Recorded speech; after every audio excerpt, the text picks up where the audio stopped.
Merhaba arkadaşlar, mutfağıma hoş geldiniz. Havalar soğudu, artık bir kuru fasulye pişirelim. İspir kuru fasulyem var, yarım kilo.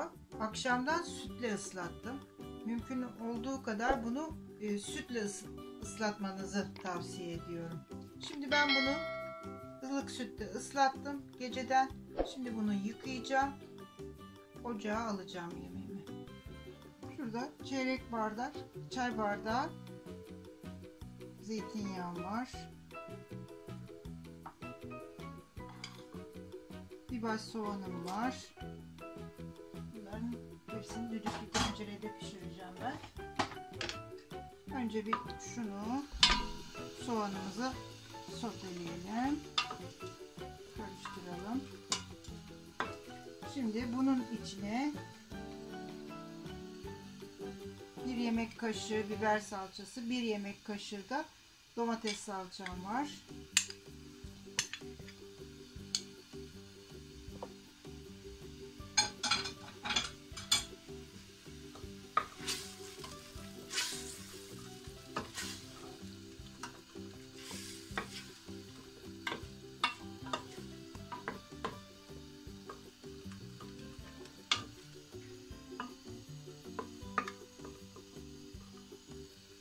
Üç parça kemikli etim vardı. Onu kırdırdım.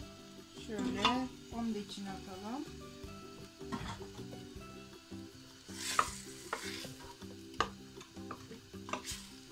Şöyle çevirelim.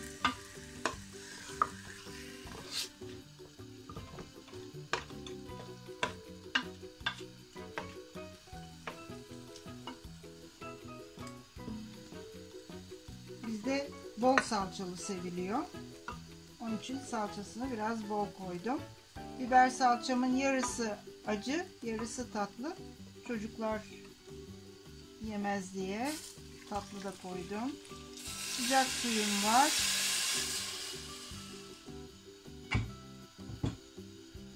Bir tatlı kaşığı kadar tuzum var. Salçalar ev salçası olduğu için tuzlu olabilir. Bir tatlı kaşığından biraz az tuz koydum.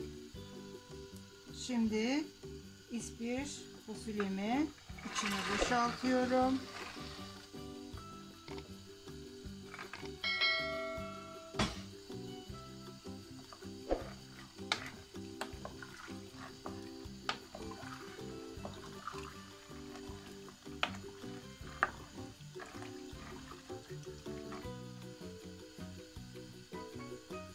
Şöyle.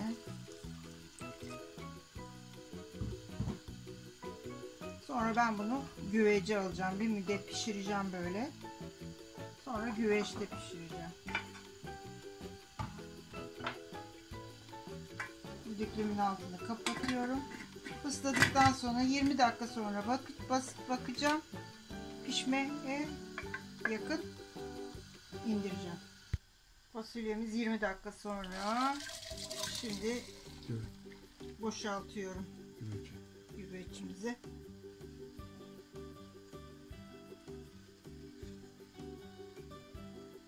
Bunun içine biraz sıcak su koyayım.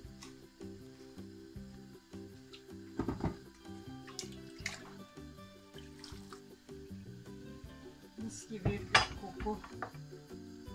Çok güzel oldu. Elmeleşsin şimdi burada.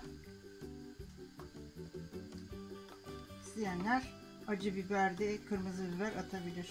Ama bizde küçük çocuklar da var. Onun için ben atmayacağım. Şimdi böyle güveçte bir süre daha pişireceğim. Böyle helmeleşsin. Daha lezzetli oluyor. Tamam, ben şimdi bunu koydum. Bir 10-15 dakika daha böyle pişireceğim.